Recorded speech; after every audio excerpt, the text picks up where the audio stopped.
Olá, meu Brasil varonil! Você está no canal Filho do Rei com o irmão André, crente em Jesus de Nazaré. Hoje, 20 de agosto de 2026, quinta-feira, tenho aqui uma palavra de Deus para você. Ouça, Lucas 22, versículo 49, 50 e 51, diz assim a palavra de Deus. Os que estavam ao redor dele, vendo o que ia suceder, perguntaram: Senhor, feriremos a espada? Um deles feriu o servo do sumo sacerdote e cortou-lhe a orelha direita. Mas Jesus acudiu, dizendo: Deixai, basta. E tocando-lhe a orelha, o curou. Amém?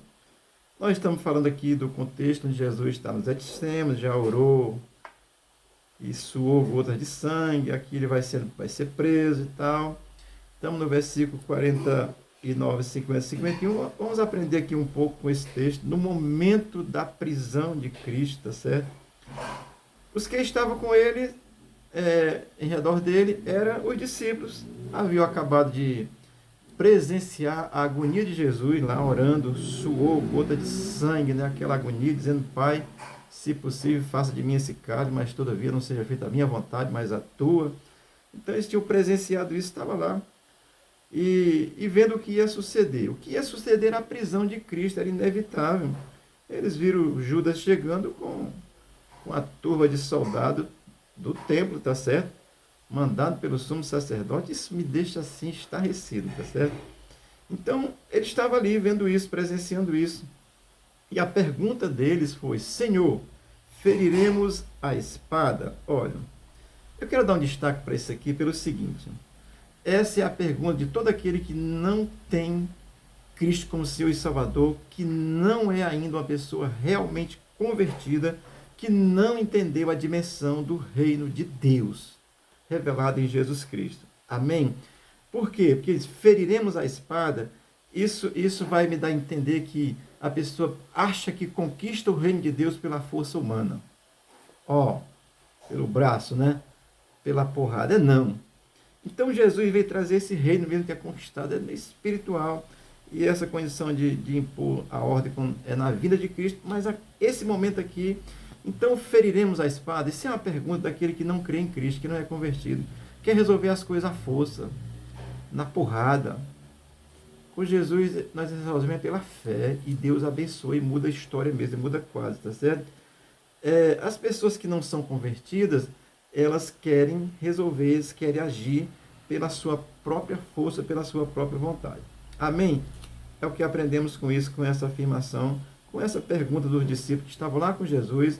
Quer que a gente resolva aqui a espada, na briga, na faca, aqui no, como diz no Nordeste, tá certo? Versículo 50 vai dizer assim: Um deles feriu o servo do sumo sacerdote e cortou-lhe a orelha direita. A orelha direita, porque Pedro também era direito, né? Já é Pedro, tá certo? O texto vai já dizer, né? Vamos já citar. E a posição melhor, corta a direita, né? Não tem nada a ver com direita e esquerda, tá bom? Mas o que eu quero dizer ainda com isso aqui? Olha, um deles é Pedro. Lá em João capítulo 10, capítulo 18, versículo 11 e 10, vai deixar bem claro, vou já ler esse texto para você, que Pedro realmente foi quem cortou a orelha, tá certo? Então um deles foi Pedro. Isso é antes de se converter, tá certo, querido? Antes de se converter, você quer agir pela força, pela espada. O reino de Deus é um reino de amor e graça, sabedoria e poder no Espírito Santo, que vence as hostes infernais do mal. Nossa luta não é contra seres humanos, é contra os espíritos imundos das regiões celestiais. E esse poder o crente tem, é soberano. Que pode matar o corpo, significa nada. Tema aquele que pode matar o corpo e a alma e fazer perecer no inferno, tanto o corpo como a alma, que é Cristo, tá certo? Estou citando um outro texto que eu já falei sobre ele. Mas vamos lá. A reação de uma pessoa não convertida, de um verdadeiro assim, crente que não é convertido, ele vai reagir por impulso, ele vai usar da sua própria vontade, da sua própria força. Olha, pensando que o reino de Deus é conquistado à força. Estou dizendo para você, eu não tenho dúvida que eu sou crente em Jesus de Nazaré, tenho convicção disso, mas às vezes eu ajo por impulso, porque deixa a minha alma dominar minhas vontades, o meu desejo, eu vou agir pelo impulso humano. de qualquer situação, ou com violência, ou com pecado, ou negando. Sabe? É a alma humana, tá certo? Então, o que feriu a ele foi Pedro feriu ele porque Pedro não era convertido, assim como os outros não tinham se convertido não, tá certo? A conversão só veio depois da ressurreição mesmo, tá certo? Eles conheciam Jesus, sabiam quem era Jesus, isso é diferente, tá certo? Então, quem age por impulso próprio, pensa que vai conquistar o reino pela força própria, isso eu vou dizer assim, isso é uma ação religiosa, humanamente religiosa. Os religiosos agem pela força, pela imposição. Basta lembrar aí da Santa Inquisição, né? Que santa, né? Eita glória! Lembre aí atualmente dos muçulmanos, ou você se converte ou você morre. Isso é religião. E hoje aí, o pessoal estão questionando a estátua do Satanás feita lá no Pecém, aqui no Ceará, tá certo? É um distrito lindo aqui do Ceará, na região costeira, tá certo? De praia. O cara fez uma estátua lá do Satanás. Aí as pessoas estão preocupadas.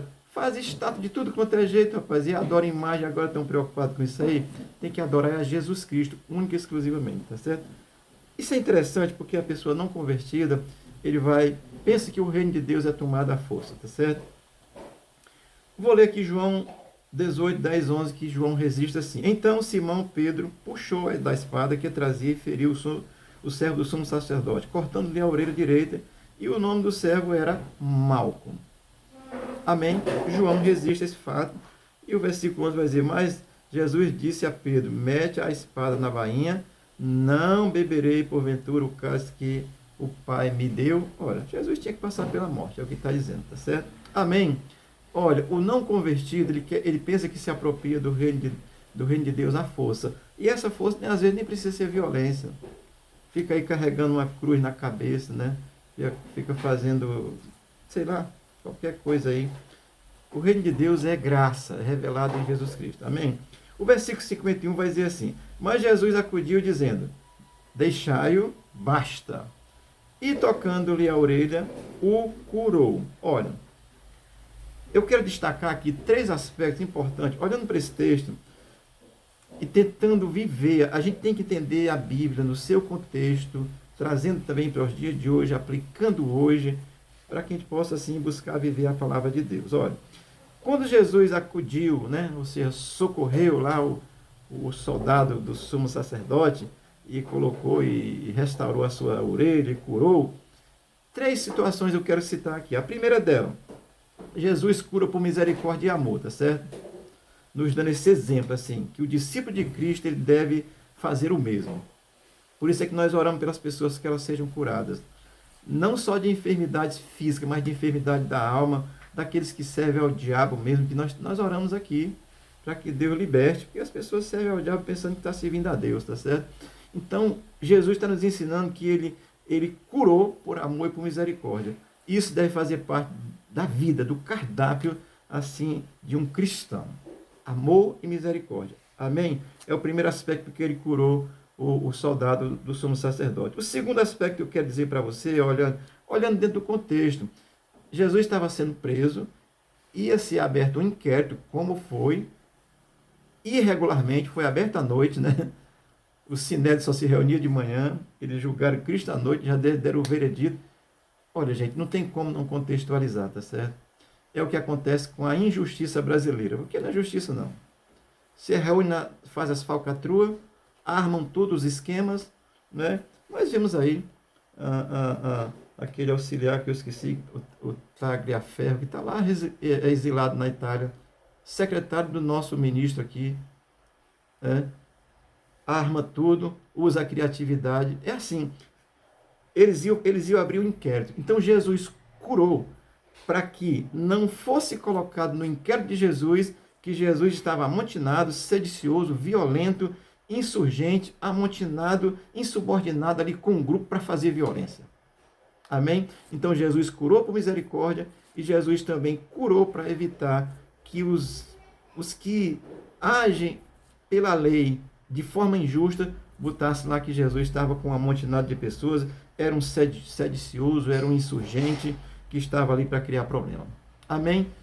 Entenda isso também que é importante, tá certo? E a terceira coisa, porque Jesus curou, eu vou dizer assim, é porque também ele sabia que ele tinha que ser preso mesmo, não ia, e fez essa graça com o soldado, porque, meu querido e minha querida, preste atenção, porque Jesus tinha ensinado sobre isso.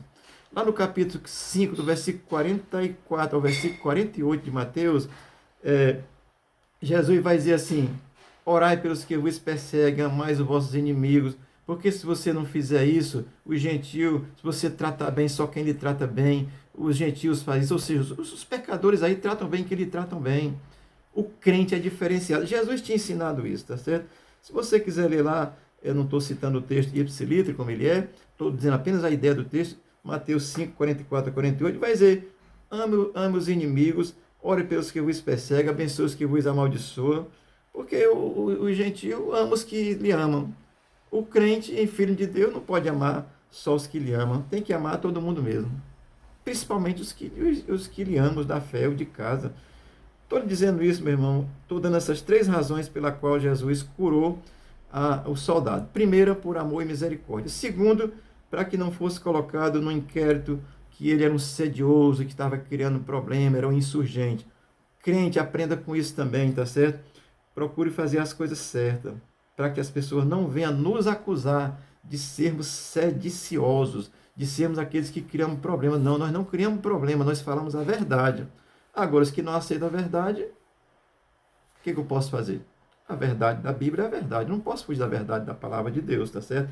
Mas entenda, não seja um sedicioso. Não seja, procure fazer o que é correto, o que é certo. Jesus, correto aqui era curar mesmo, para que não fosse colocado lá no inquérito, como ele era um insurgente, tá certo? E estava com um grupo de insurgentes. E também, para que o desígnio fosse cumprido, Jesus tinha que ser preso mesmo, tinha que morrer, tinha que ser julgado, tinha que ser condenado, tinha que ser morto e tinha que ressuscitar ao 3º dia. Isso é o que é mais glorioso. Amém? Portanto, estou trazendo esse ensino aqui para você. O crente, ele não só crê, ele precisa e é necessário e essencial viver o que crê.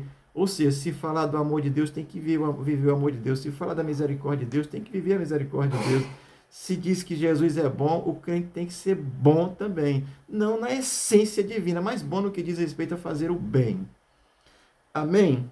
Quando eu olho para esse texto, ele me relembra quem eu sou. E diz assim: André, tu é um miserável, que Jesus te salvou para que tu faça o bem. Amém, querido? Deus te abençoe, Deus te guarde graciosamente. E eu vou lembrar daqui até o dia 4 de outubro. Olha, avalie plenamente se o candidato que você está escolhendo, essa pessoa é justa, se essa pessoa é correta, se o que essa pessoa defende é realmente justo ou injusto. Ou ainda mais, veja se está mentindo. Porque tem os mentirosos que estão mentindo e no final, quando se elegem, fazem diferente. Então, identifique os mentirosos para que você não esteja votando em mentiroso. Amém? Precisamos saber disso. Somos cidadão do reino dos céus, eu não tenho dúvida disso. Mas também sou cidadão brasileiro, com identidade, com título de eleitor. Por isso é que nós temos que ter consciência clara. Não criarmos problemas, mas também preservarmos aquilo que é justo, correto, verdadeiro, que é agradável tanto a Deus como aos homens. Amém? Que Deus nos abençoe, Deus te dê graça e que você possa ser um genuíno cristão que viva a verdade do Evangelho e não só com aparência, não só com engano, mas de verdade. Pedro aqui não era convertido, cortou a orelha do rapaz. Depois de convertido, ele foi capaz de morrer pelo Evangelho. Deus te abençoe e te guarde, em nome de Jesus. Nos dê uma boa quinta-feira. Amém.